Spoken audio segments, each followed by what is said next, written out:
Hi everyone, thank you so much for attending this webcast. This is the second webcast Nature Careers has done on sort of doing science during the coronavirus lockdown and pandemic. This one specifically focuses on parenting during the pandemic, and we have three excellent speakers who are going to talk about their personal experiences during this time, and hopefully there'll be a lot of valuable things there for you, and we'll move into a question and answer session. I'm getting a little bit ahead of myself. First of all, hi, I'm Jack. I'm one of the careers editors here at Nature. I'll be moderating this session, and I'll also be delivering these sort of pre-recorded talks before we move into the question and answer session. Straight after this, what you're going to hear from is a talk by Anne-Laure Mahul-Mellier. She's at the Swiss Federal Institute of Technology, and she'll be talking about her personal experiences under lockdown with two kids, and how she's found working from home and sort of strategies to handle that. Straight after Anne-Laure, we'll hear from Antje Chulina at the Netherlands Institute of Ecology. She'll talk about her experiences moving from the Netherlands to Croatia during lockdown with her 2-year-old as a single parent. Finally, we'll hear from Jeremy Graby. He's at the sunny Pittsburgh University at Queensbury over in the States, and he'll be talking about his experience raising triplets plus a baby in lockdown and how he's managed to get over their coronavirus anxiety. All in all, I think they're three really interesting speakers. I'm looking forward to hearing their talks. I hope you are too. If you have any questions for us at any point during this webcast, please do type them in. There should be a box somewhere on this webpage where you can ask your questions. And apart from that, we'll get to them in around half an hour once these talks finish. So thank you so much for listening and for attending. I hope it's useful for you, and we look forward to hearing your questions. Thanks. Hi everyone, thanks for joining us today. I'm Anne-Laure Mahul-Mellier, Senior Scientist in the Lachuelle Group at EPFL Switzerland. And today I've been invited by NatureCareers and Jack Liming to discuss with you about the challenges of doing remote work with two kids at home during a lockdown.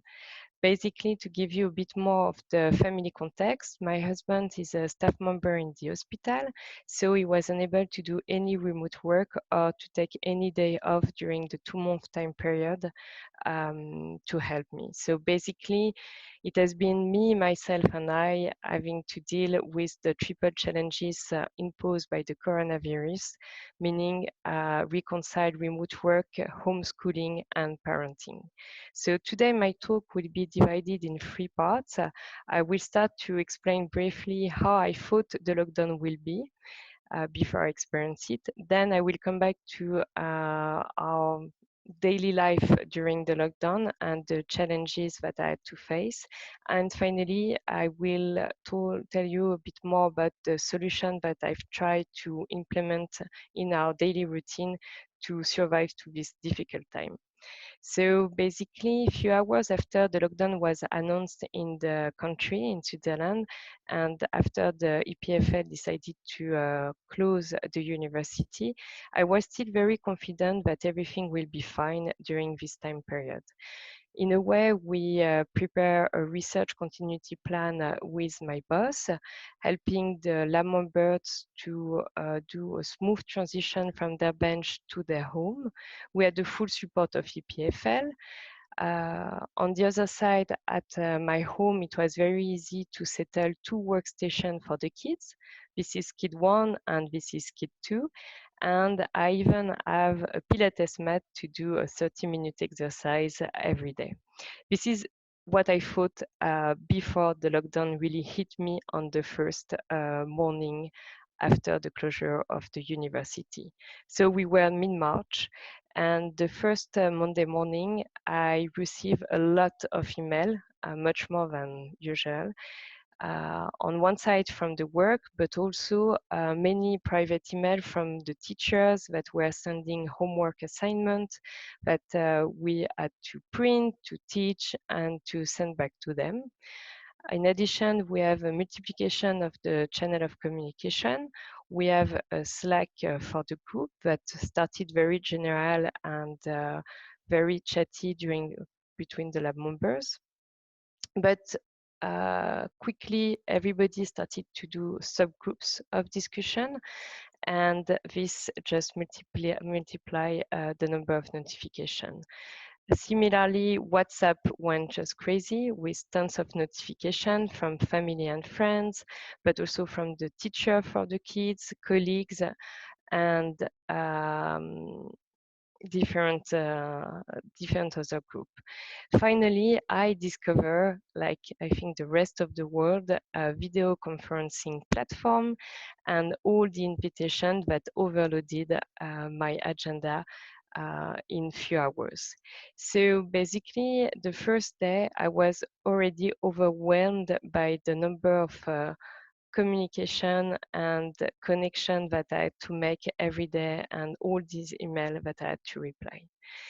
Then the next days that follow up the lockdown, the lab actually make the transition very easily and very smoothly. So we resumed the Zoom meeting instead of the lab meeting at EPFL. And basically this was very dynamic discussion, very productive discussion, but that was in front of the screen. On the other side, for my part, and maybe for other parents, it was very complicated to deal what was behind the screen. So basically, the kids were without any supervision, doing a lot of outdoor activities, which end up with, during the first Zoom, bike accident and glasses that were broken. During the second Zoom, it was trampoline accident. And finally, I quickly realized that the 2 hours plus meeting was just not compatible with the constant interruption by the kids, who were always having tons of questions related to food, to drinks, to video games, to organization, to getting bored. And finally, it was very difficult for them to understand that I was at home and I was speaking for 8 hours to my PC rather than to them. So this was very difficult for me to explain that how much I was stretched between my job and basically my kids. But the evening, it was not getting very much better because I was still receiving quite a number of messages. On one side by my friends that are full-time mom, and I would like to deeply thank them for all reviewing the website, the different links for the kids to make them busy and to go beyond the homework assignment from the teacher. They did just an amazing work. But basically, I quickly realized that I will never be able to open any of this link and to do more than what the teacher was providing to us. On the other side, I had scientist friends, but also colleagues who were sharing this kind of infographic that was explaining how scientists without the lab could make a full advantage of the lockdown to be more productive, to learn new things, and to go beyond their own science. But the same, I quickly realized that I will never be able to do any of the things in this infographic. And while I was discussing with my boss about this situation and how much it was disconnected to my reality, he proposed to me actually to draw my own infographic and share it with the team. And basically, it's what I've done. At the moment where I started to draw this infographic, I was really like uh, feeling so much guilty to not do enough for my family or for my job. And basically, by drawing my daily basis life, it helped a lot to people to understand that I was squeezed into my job priorities and deadlines, but on the other side, to many other tasks linked to homeschooling, parenting, cooking, cleaning. And basically, as soon as I started to share this infographic with friends, family, and my colleagues, they better understand why I couldn't reply to them in the hour or in the day as I used to do. And basically, it's also helped me to understand that I was not alone in this situation. I get a lot of messages and call from friends and colleagues and friends from colleagues who were just telling me, you know what, we are on the same boat, we are facing the same difficulties and the same challenges than you. And basically, it's good to feel that we are not the only one. And this is one of the messages that I want to say, that communication was really the key things that really helped me to survive during this lockdown. I first communicate my difficulties to my boss, and basically we reorganize all my priorities with realistic deadlines. I communicate also my difficulties and my feelings to my husband, and we sort out the things to help me to find some time for myself over the weekend and later during the evening. I also explained to the kids how much it was important to have a time for them, a time for the teaching, a time for myself to do my work, basically, and the time for gathering. And I did the same for the family. And basically, I started to build my new routine with these building blocks where I was trying to not overlap any of my tasks and to have really a dedicated time for each of my job. One time as a scientist, one time as a mom, one time as a teacher. And basically, by rescheduling and reorganizing my life in this way, everything started to get much better. In one way, now, 2 months after the lockdown, I realized that I could achieve many things for the lab. Thanks to my boss, we did a lot of writing, which I was not expecting at all mid-March. The teachers were very happy with the progress of the kids. And finally, the kids gave me a very good message at the end of the lockdown. And as they sum up the day before they get back to school, they spend the best 8 weeks of their life. They were asking when we will do that again. Personally, I hope never, but I would like to finish on this very positive message from the kids that you can survive to a lockdown and you can get the things better if you do communicate your difficulties. And by this, I would like to end my talk and to thank Nature Career and Jacqueline again to welcome me today to discuss about all these challenges. I would like to thank CPFL for their support, and in particular Hilal Lachuel, who has been a mentor during this time period, as usual, I would say. I really would like to thank him for all his guidance and support and simply for being there for me anytime that I need it. I will thank, of course, all our lab members from the Lashua group that has been amazing and very tolerant with me. And I would like to finish with big thanks to my husband for all his support and help, and of course to my 2 awesome kids. But last and not least, we get lucky with sunny weather for 8 weeks, and the surroundings of Switzerland really help us to get the things sorted in the better way. Thanks very much for listening to me, and hope we can discuss a bit more about everything after the talk. Thank you, Anne-Laure, for that talk. Next, we'll hear from Anne Teacher about her experiences under lockdown.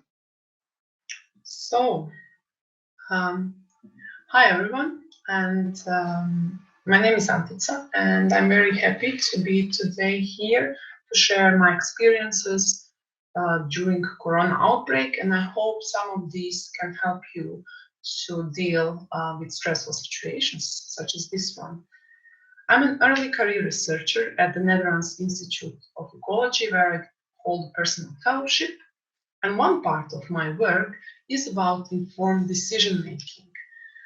So I use meta-analysis to kind of summarize the results of different studies, but I'm also really interested in the quality of the underlying information we use to inform our scientific work. And I really do hope that today's talk and other talks will help you to actually make your decisions, maybe based on our experience. And in order to help you do so, I want to first tell you something about my personal circumstances, then about specific difficulties that I encountered during the COVID outbreak, and some solutions that helped me to get through this hard time. Well, I'm an international postdoc, and I've been living abroad for 8-9 years now. That means that I don't have my closest family as a support network next to me, near me. My work is computer-based, so I don't have to go to the lab and I don't have to go to the field, so it's easier to continue with normal work from home. And I'm also a single parent and fully solo parent of a 2-year-old girl.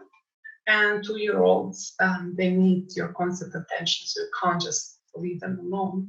So when they're there, you can't do much else. And I looked up, and it seems that in European Union, 15% of families are sole parent families, and majority of these, 85%, is sole mothers. That means that I guess some of this is reflected in the research community, and I don't know how many of you that listen to this are sole parents, but in any case, I think that my experience will help other parents and non-parents too, because we all share, well, similar issues. Being a sole parent, it is challenging even in normal times because you are the only one who has to deal with the mess. And for me personally, most difficult is when my daughter is sick, because then she can't go to daycare, so she's with me all day and she really literally hangs on me the entire day.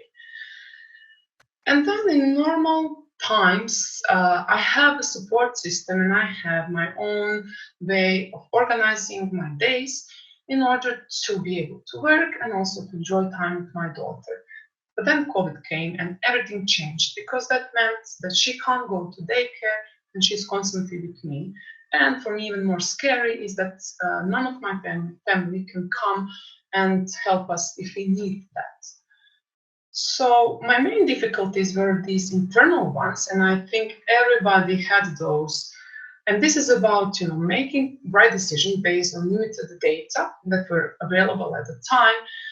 For me, it was this additional responsibility for another human being that completely depends on me, dealing with the shock of it, obviously, and this feeling of guilt of not being able to work as I would love to, and not being able to spend quality, relaxed time with my daughter.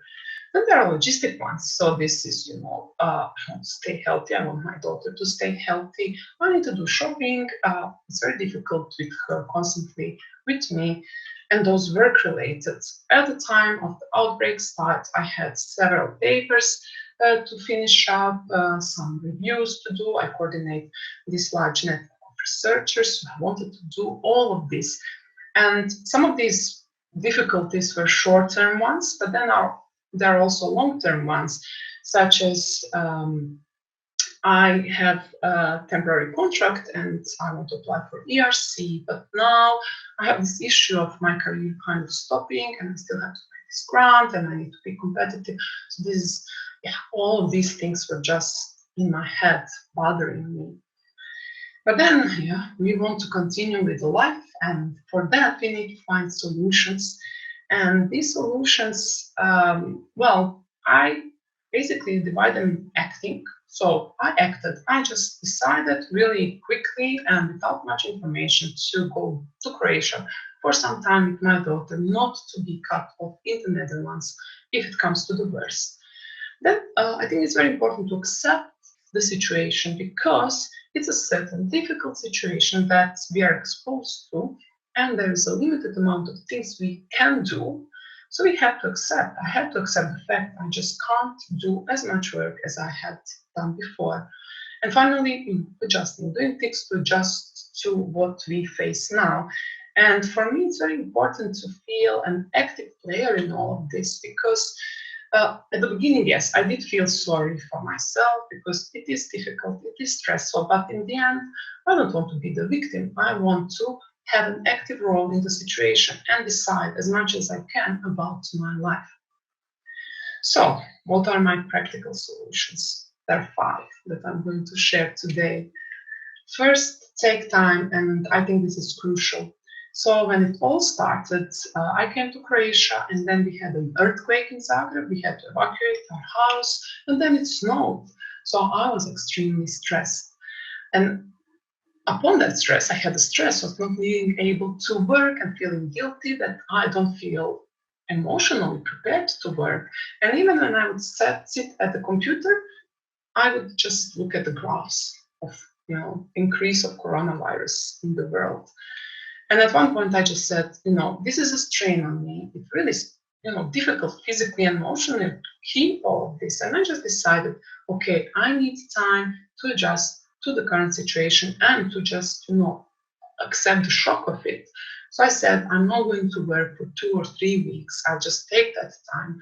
And this is something that is actually supported by research. When we receive a shock, we need, and it's normal to have increased hormonal levels and be more alert. So yeah, we need to take time. But during this time, what I've done, I tried to set some priorities, not just general life-wise, but work-wise, because there are a few things to do. I had 2 revisions that were really near the deadline. I had several peer reviews to do, and this network of researchers I feel responsible for. But I couldn't do all of it, obviously. And in my regular work, I try to prioritize based on deadlines or urgency of things. But this time, I actually prioritized based on enjoyment. So how much I enjoy doing it. Because I was already stressed. I didn't want to do something that makes me even more stressed. So even if one of these revisions was more urgent, I decided to do the other one just because I felt more enjoyment in that work. I also decided, to keep coordinating the network because I felt at the time that it's very important to keep this feeling of connectedness between the researchers. But I gave up on the other revision and on all the reviews. And for this, I had to ask support. So I emailed journals and just said, look, this is my situation. I just am not able to meet the deadlines. Can you extend them? Or can I just say, I'm not going to review this? And it was okay. It's just important to ask and also to give some reason for why you're asking for this. People will understand. Next, I find it very important to set up some daily goals. And I have my easy goals. So these are those that I'm very positive I'll manage no matter what. Okay, earthquake is a different thing. So, do this graph. You'll do it and you'll feel that you at least accomplished something in a day. Then achievable ones. So this is something that requires more work and I might manage, I might not manage it. If I do, I'll be extra happy. If I don't, well, I have my easy task done. And finally, there are these kind of aspiring things. So I aspire, for example, to be calmer in work and in life. So I do 10-minute yoga in the morning and I set this goal for my day to be more calm. So if I encounter some issue in working or I can't do something, I don't have time, I remember, okay, my goal for today is to still keep calm about it. Doesn't matter, I'll do it tomorrow.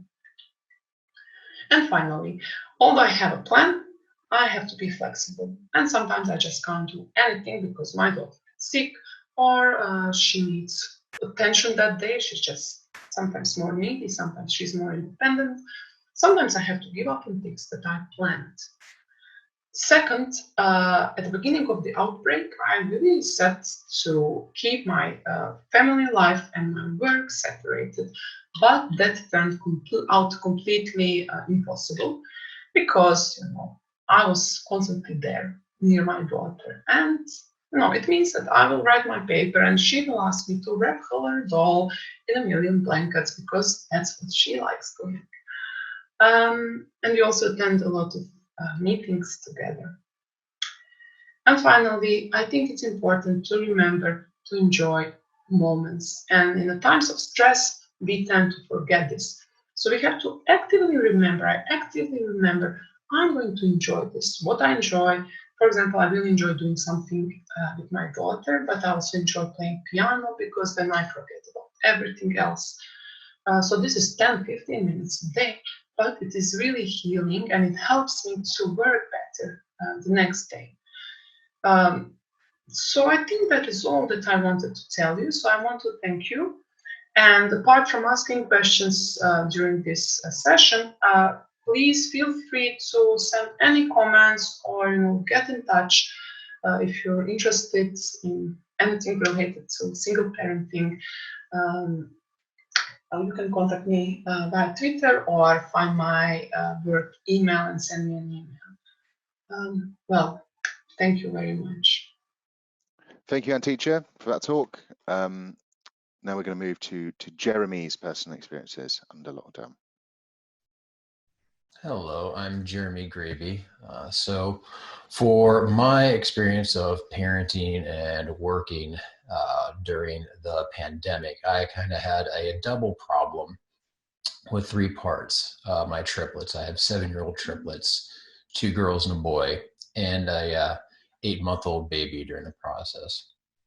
So for what I had to deal with and where it came about is we had anxiety for the kids, but we also had the problem of schooling at home. Use the term schooling at home because homeschooling is actually for people who choose to teach their children at home. And schooling at home has been kind of the terminology used for those of us who had our kids due to the pandemic have to come home and finish a lot of their schoolwork from here. As a result, my kids had some anxiety over the COVID pandemic, mainly because we live in upstate New York and we're not far from New York City, which was the big epicenter in the United States. One problem I noticed here is that my children might have had some anxiety because of the misinformation they might have had from a pre-lockdown by peers. Basically, other kids might have told them misinformation about the coronavirus, where it came from. And also at the same time is that they might see something going on with some of their friends. An example of this is that we were putting stuff in storage because we were going to put an addition onto our house. We actually had to move stuff out so we could do that. And when I was putting stuff in, my son was under the impression my wife and I were going to get a divorce because his friend at school, his dad and mom had a divorce and his dad packed up everything. And so even though we told him, no, this is just because we're putting the addition on, he saw what his friend said. And again, we see here with, children that their peers carry a lot of weight in terms of what they make with decisions. Okay. So that was kind of one thing where the source of anxiety was coming from. The other problem is we looked at the progress of the lockdown. How it affected the kids is that first off, it's impacted the workplace for a lot of parents. Then the schools closed down. The kids came for schooling at home.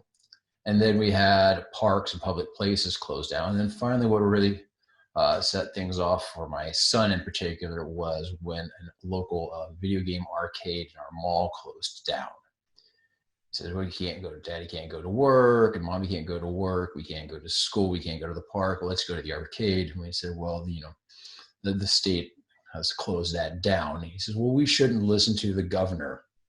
And at that point, we kind of went and explained to the kids that a lot of the decisions we have around the pandemic are where the government officials are actually listening to the advice of healthcare professionals, scientists, and that this is an informed decision made by experts.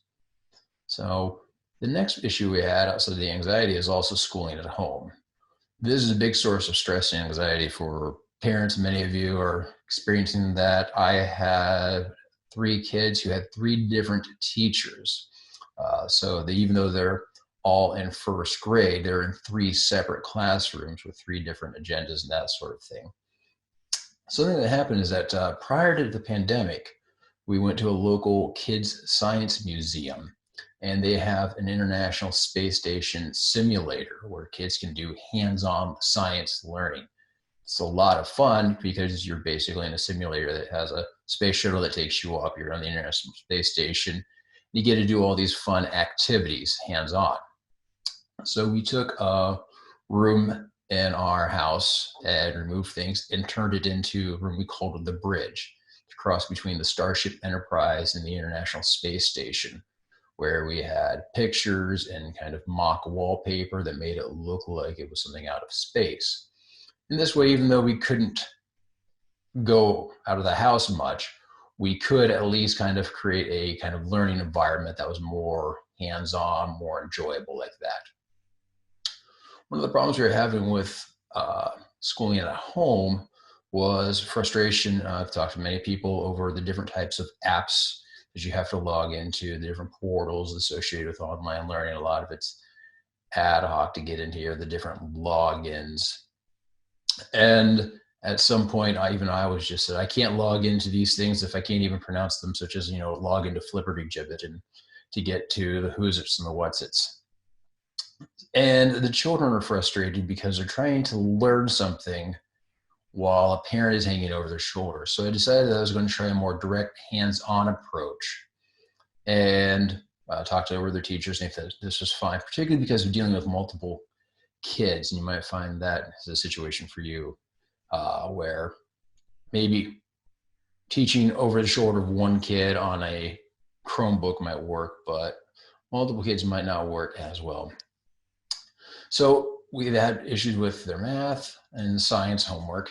And something we did is I talked to them about an experiment that I did. I previously did a study on climate change belief and denials and looked at why some people view a source as very trustworthy on climate change, while some people might not view that same source as trustworthy. And I use this as kind of a way of showing the kids of different things that they're talking about in school, but they didn't quite understand through the apps and the other stuff. So it was just easier to sit down and let's look at this. And we sit down and approached it kind of like a problem. Again, using our kind of spaceship theme, we've made it kind of our little mission for that day.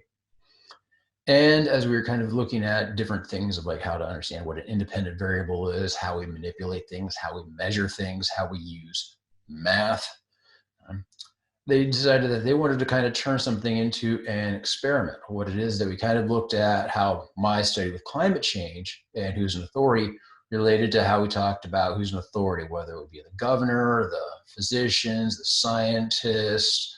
And so they decided that that could be a way that looked like groups and using other things. So we turned it all in here. So the thing is, we also I typed it up, our experiment at the end of it, so we can kind of work on writing, such as sentence construction, looking at sight words, that sort of thing. And even when I analyze the data, we're looking at graphs kind of representing math and using it as a great way of teaching mathematical concepts, greater numbers, what belongs in what group, because they have to work with grouping numbers, that sort of thing. And the other thing here is that, and kind of worked here is that, and important for parents is that you might not be able to teach your children all the facts and have them get everything. But what you can do as a parent is kind of give them some of that joy of learning and working on concepts. And that's kind of what I focused on, as opposed to kind of, well, let's make sure we have everything memorized and learn everything. It's more of teaching them how to kind of do this and, how to learn on their own. At some point, they're going to get a lot of learning when they just sit down with books or go out and do something on their own. And that is where I kind of wanted to do it. So one thing that it did, it kind of took learning on the apps away from being a big chore. That was kind of the big chore here, is a bit more enjoyable. As a result, the kids actually started showing less anxiety.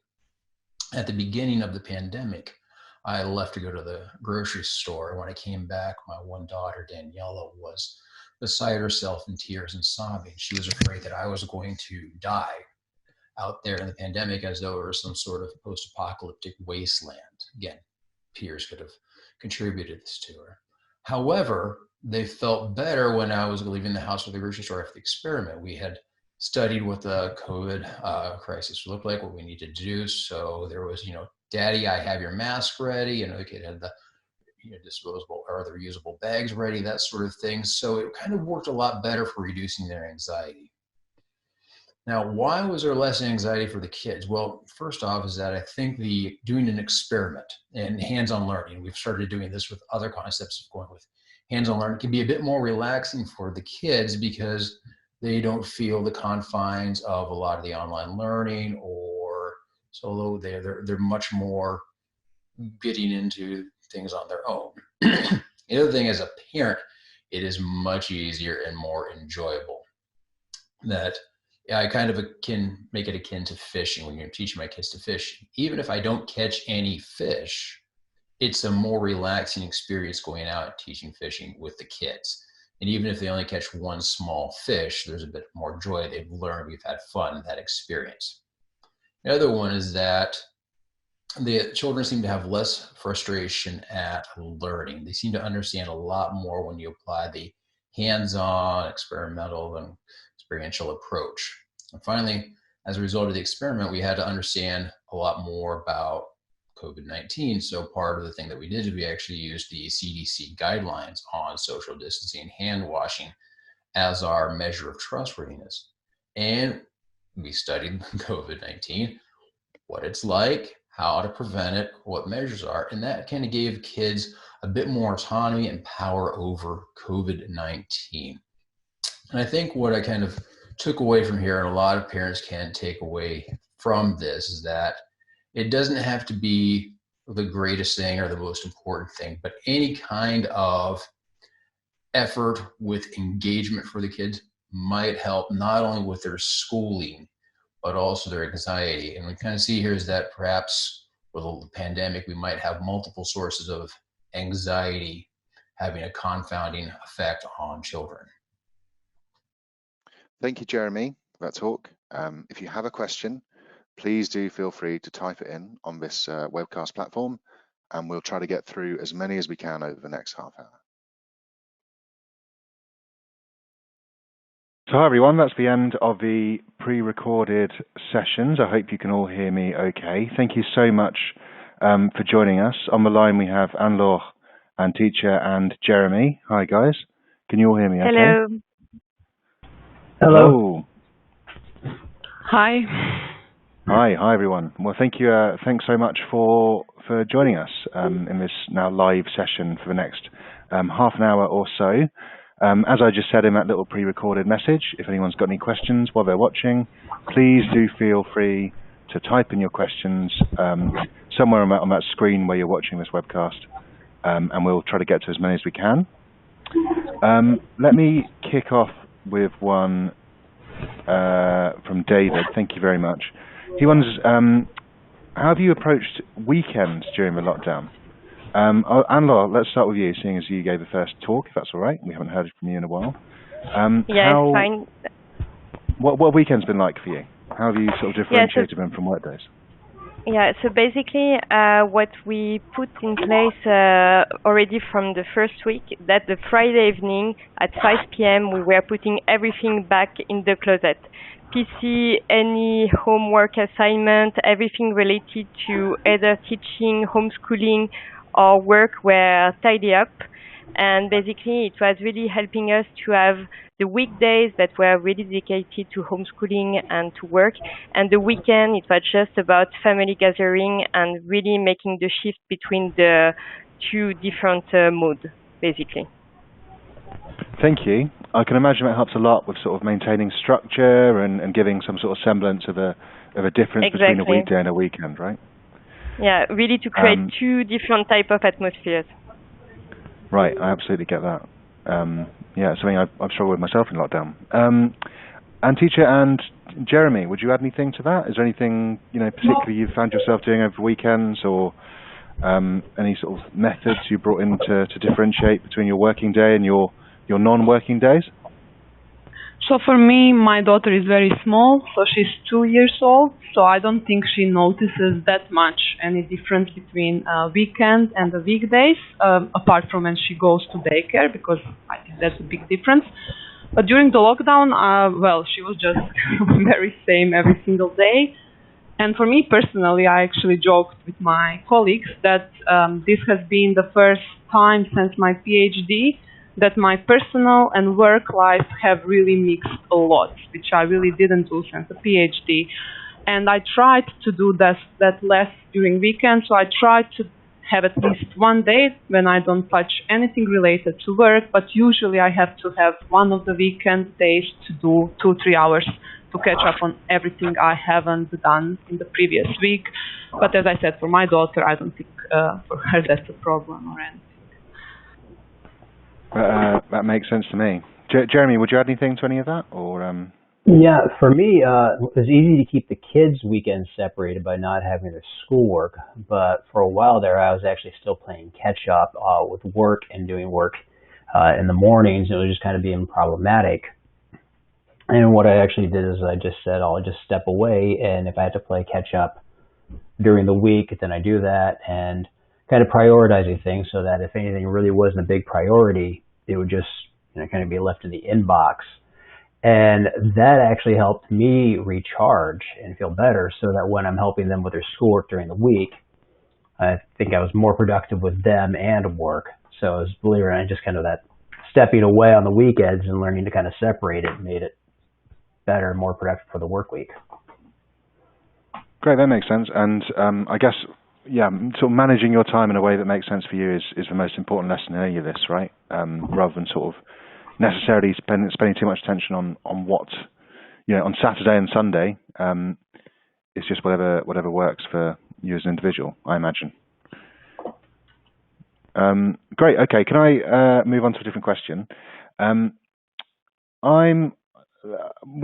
Just before we started watching these webcasts, Jeremy, you mentioned something that someone asked you, and I'd like to put it to the group.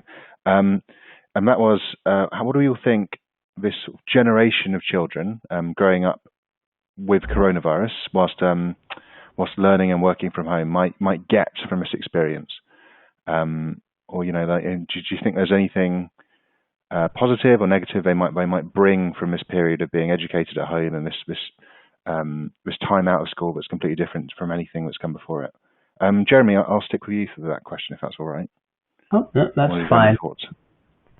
I think one thing that the kids are, particularly this generation, is going to take away from is a sense of resiliency, but I think also a lot of compassion. I noticed that particularly when the kids were in school, some of the Google Meets, that kids were more open to talk about feelings or, connections. And what we had during the pandemic is at one point we had a note left on our front doorstep from one of the neighbor kids who just wanted to write a letter to her friends and says, she's sorry, she misses everybody, and she wishes she could make it better.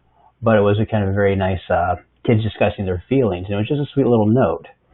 And that might be something that I think, the kids might take away for decades to come, is the kind of empathy and resiliency kind of combined together.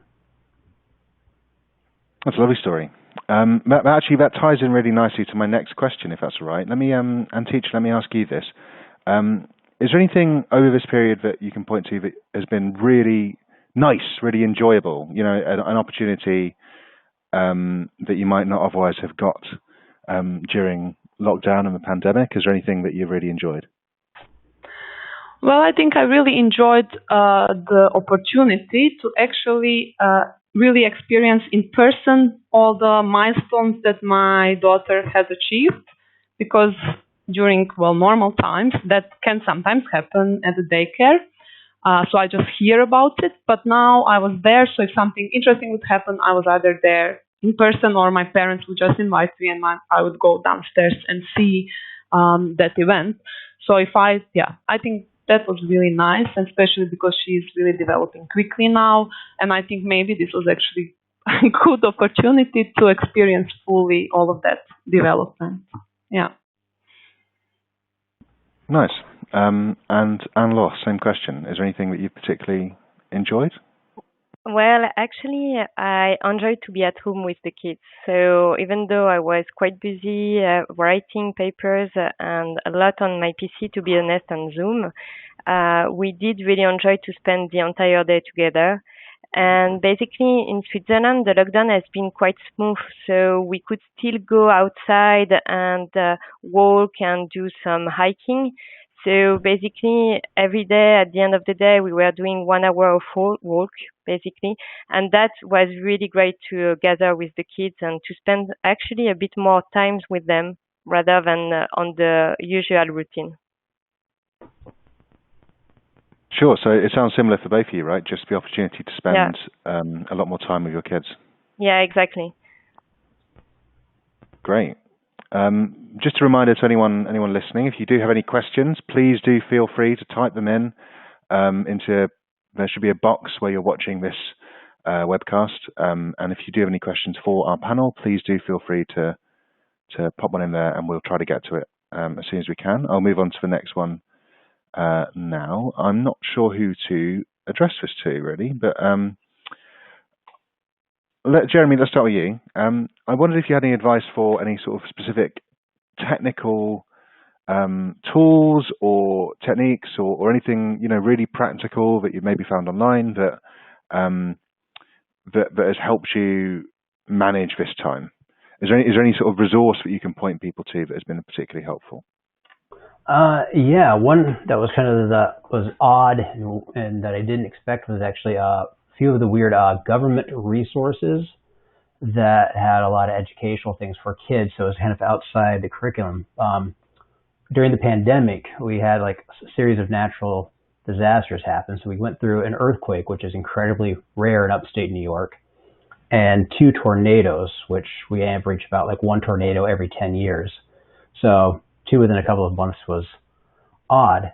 And so the kids were asking about that. And our government weather service actually had a lot of interactive media, and then even through the national parks, all about understanding extreme weather.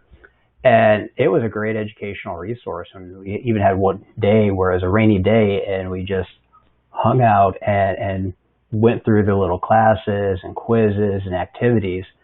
And it was a surprising resource, but it seemed to be a lot of them out there that are surprisingly have like a lot of educational and enjoyable things for kids. Great. And wait, can you name that again, please? That was the what? Sorry. Oh, it was from the NOAA, about through the website weather.gov. They have like a little thing for kids. It's called OWLI. Remember OWL? That is OWLI, who helps educate kids on extreme weather and all kinds of weather events and climate change. It was really great, and it was a good resource, particularly when my kids had questions about, how does a tornado form? Well, I'm a brain scientist kid, not a meteorologist. But. Superb. Thanks very much. I'll be checking that out myself as I look out my window and see rain has turned to sunshine for the 6th time today in London.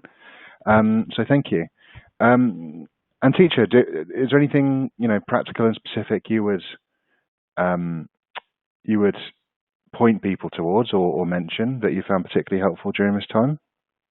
Well, in relation to my child, nothing. We just started to watch more YouTube videos for her, but I guess everybody knows that. Yeah, because for her, she's anyway too small. So I just tried to keep her Dutch, because we live in the Netherlands, and now we went to Croatia for a short period of time. So I didn't want her to forget any Dutch. So yeah, I was also learning Dutch with those videos she watched, but nothing special, nothing specific from my side. Fair enough. I've been curious actually, Anticia, with that. I wondered, when you move to a different country, I know you mentioned that most of your work is done on a computer anyway, but having that distance from your workplace, were there any particular challenges there, or were you able to work just completely off your laptop, and there wasn't any more issues than there is for me working at home, for instance? I think in this case, it doesn't matter if you go to a different country or not, because we were anyway not allowed to come to work. So basically everybody had to do the same as I. So that means, set up everything you need to work remotely. I already had my VPN set up on the computer, so I could connect to everything at work that I needed. And I think as many other institutes and universities, we had a lot of these online platforms. We started with a Slack account for my department, using Zoom for meetings. So that was all kind of, I don't think it was specific to going to different countries. It was just specific to this situation when nobody can come physically to work. Yeah, that sounds a similar situation to me, and I imagine most people as we work from home. I did wonder if there was anything sort of more specific when it came to moving country. Thank you. Anne-Laure, is there anything that you would point to, any sort of technical advice or any sort of resources that you found helpful It was very similar to Jeremy, with some channels in the French TV were opening just program for the kids. So it was great on the rainy days to complete, the homework assignment with some of the documentary on animals' life and etc. But I think otherwise it was really like we tried to set up things a bit on our own with the things that we had at home. So a lot of books and etc. Not really a lot of websites. I didn't consult a lot of websites. Great, thank you. We've got a few questions in. This one is from Paula. Thank you, Paula. And she asks, what kind of information, or how would you like to communicate with colleagues who about your individual circumstances? So as you're working from home with kids around, and you might not be at your computer or as sort of accessible as you might normally be. How would you like? How have you found communicating to your colleagues about that, and how would you like them to respond? What's that change in relationship been like as you're perhaps less available than you normally are? Anne-Laure, I know you wrote about this for us, so why don't you start? Yeah, so basically I think people should be very open with the situation and really share their situation, anxiety and difficulties. I think the more we communicate and the more we explain when we can work, when we can Zoom, when we have to dedicate time for teaching, for example, or time for the kids, it's very helpful also for the colleagues to set up their agenda and to fit with your agenda and vice versa. And for that, and also I would say for the Zoom, don't hide your kids behind the chair. I think you are working from home, so everybody has to accept that you have kids around, and if they pop up on the screen, it's not a drama. And usually they are very curious at the beginning and say hello to everybody on the Zoom, but then actually they completely gave up on that and they were not curious anymore. But really behave like you are at home with kids and just as normal as possible. And people, I think, can understand the situation and accept having you with the kids around. Yeah, I guess the message is just to normalize exactly. the situation, right? Just to make it seem as normal as much as possible. Yeah. Thank you. And teacher and Jeremy, do you have any extra thoughts on that in terms of communicating with your colleagues around working from home and your availability and things like that? Well, sorry, Jeremy, go. Oh no, because I have 7-year-old triplets, and a lot of my colleagues know that I've got 3 kids the same age and a baby. So often, sometimes I would just, say, you know what, I'm going to take care of the kids. I'll get to this later. And I got kind of good, and I just kind of, using my kids as a general excuse for any kind of things where I have to push back. But they seem to be very understanding. But I think maybe mine's a bit more of an unusual case. So that might be the issue. Sure, thank you. I'm sure there's easier ways to find a distraction for not doing work than having triplets. That if it worked for you, that's great. And teacher, what were you about to say? I'm sorry, I interrupted you. Well, I actually can kind of continue on both what Anne-Laure and Jeremy said, because I think here it's very important that people are comfortable about kind of disclosing their situations to others. So no, my colleagues also know that I'm fully single mother and that sometimes I'm just not at work at all because, I have one thing to deal with. And I think it's very important to kind of teach ourselves that others would probably understand our situation, because at the beginning, when I became a single parent, I felt that disclosing this might be seen as me trying to find excuses for not working or, for being really slow. But eventually we just learned that actually people do understand, and of course this does depend on the work environment. But in my work environment, I have very friendly environment, and it was never an issue. And now with the Corona crisis, it somehow just continued on it. So it was, understanding from the very start. So I think it's always important to always be open about these things. And the second, I think also for us at the work, we had this Slack channel that we had specific, part of a channel dedicated only to anxiety. So if people would find some good resources, or if they would have some specific issues, we would communicate it there. And I found that extremely helpful because it also normalizes the fact that we all feel a bit anxious or scared or not able to work properly. So that was really helpful from kind of practical side of it. Superb. Thanks very much. Those are 3 really good, detailed answers. Thank you for giving them. I'm going to stick with you, Anne Teacher, because we just had another question in around time management. And I'm specifically, I imagine, you know, during this time, you all prioritize the health of your children, obviously, above everything else, and that's normal and natural. But when you have work responsibilities and other things creep in, and you like you say, you're feeling stressed, I wondered if you have spent your time thinking about your own health and you know, looking after what you yourself do. Looking after your own health as well as your children. Is there anything specifically that you know, any time in your day that you dedicate to doing something different, or kind of looking after yourself in some way or another? For me, sense? Yeah, go. Yeah, okay, cool. For me, I really agree that's very important. Of course, if you have Jeremy, triplets, and baby, I have just 1 kid, and it's difficult to find time for myself. But it is always possible, and if you think of all the hours that you have in the day, I'm sure everybody can find, you know, at least 10-15 minutes just for oneself. So for me, that's in the morning. I do this, I think I mentioned it in the presentation, 10 minutes yoga when I just relax and set up some goals for the day. And then usually in the evening, I like to play piano for half an hour, 1 hour when my daughter already sleeps. But I also think it's important to remember to enjoy also our work, because I think in stressful times, we just see these deadlines and things that we need to finish, and we become, well, unhappy about it. And I think it's important to remember I do what I actually love doing, and I try to also actively during my work hours remember to enjoy my work, to enjoy, you know, writing a paper, to enjoy the analysis, to enjoy thinking about some issue that I want to solve. And that all helps me to enjoy both my private life and my work life. Great, thank you.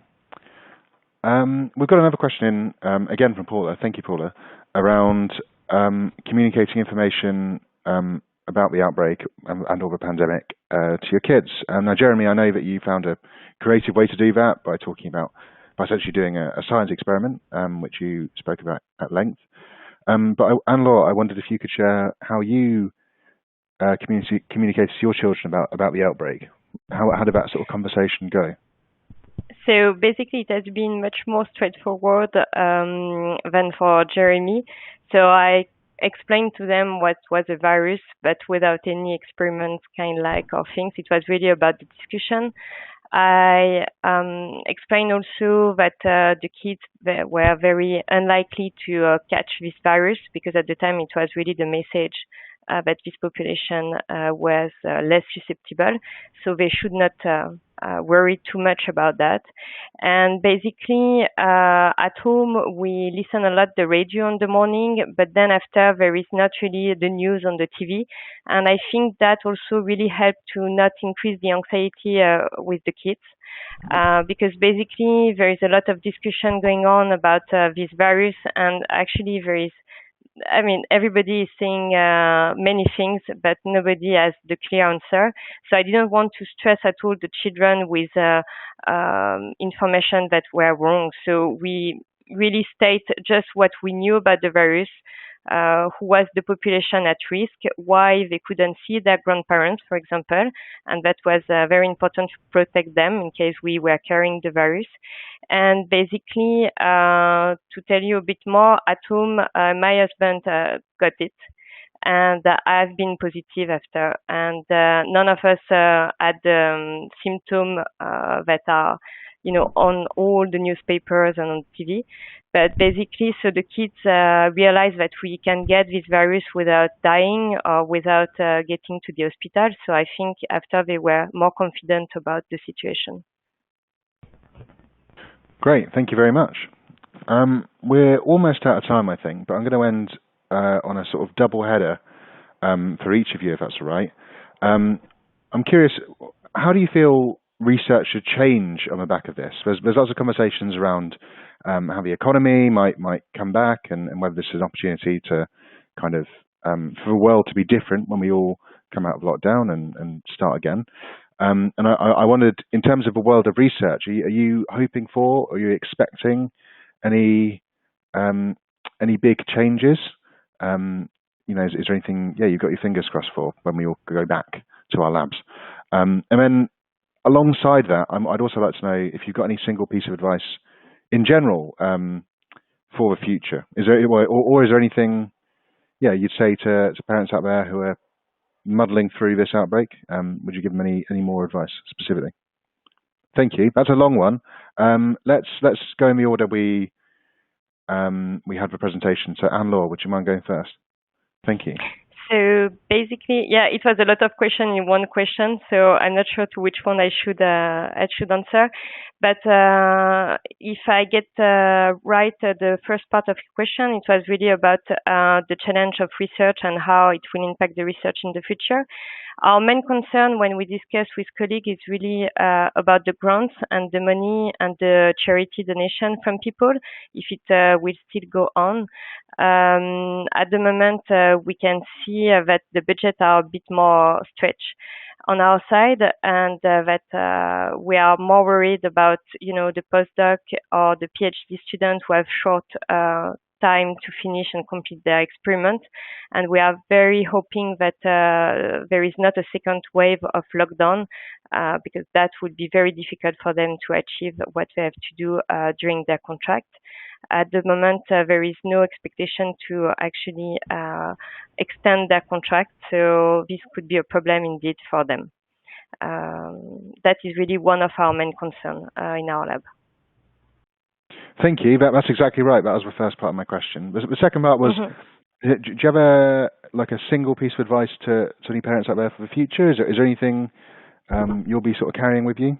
It's an open question. I think really, if I have a message, it's really be indulgent with yourself.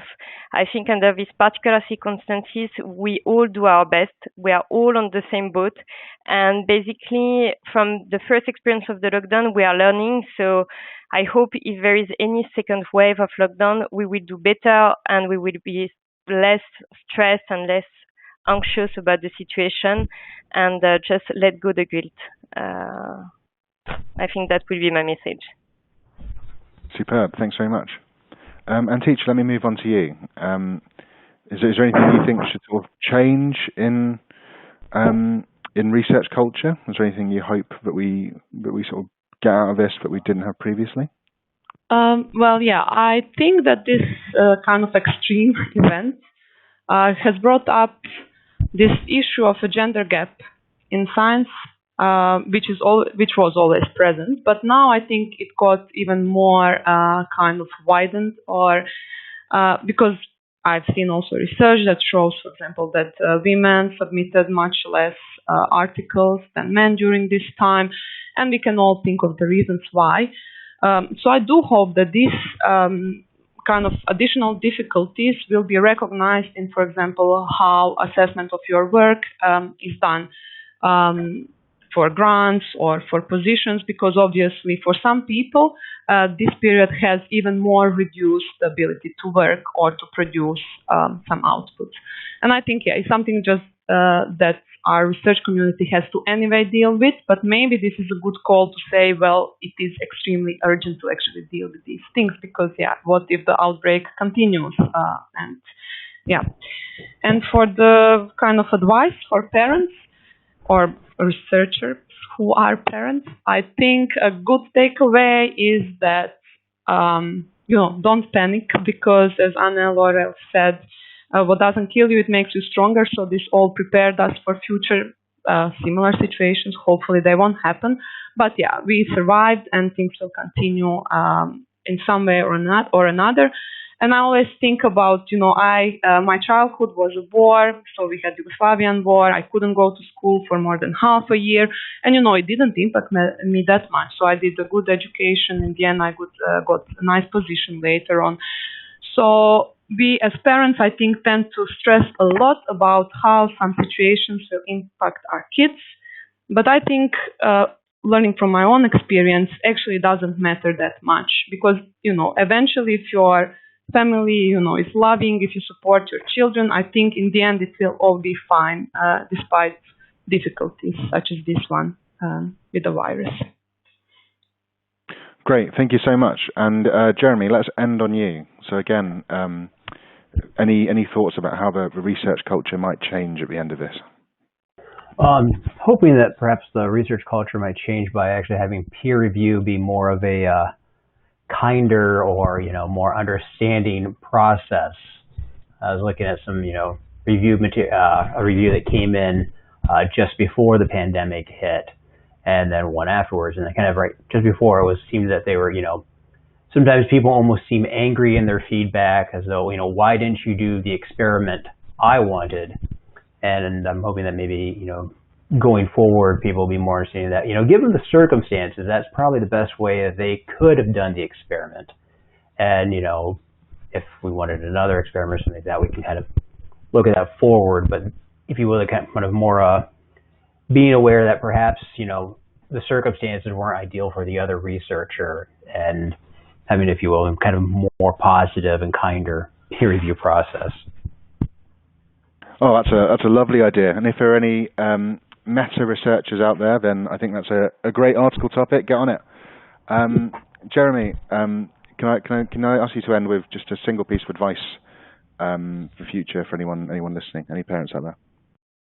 Well, I think the best thing I did that really kind of stuck out is that I try to put in a few of the experiences that might be really enjoyable. And one thing we did is that there was a meteor shower.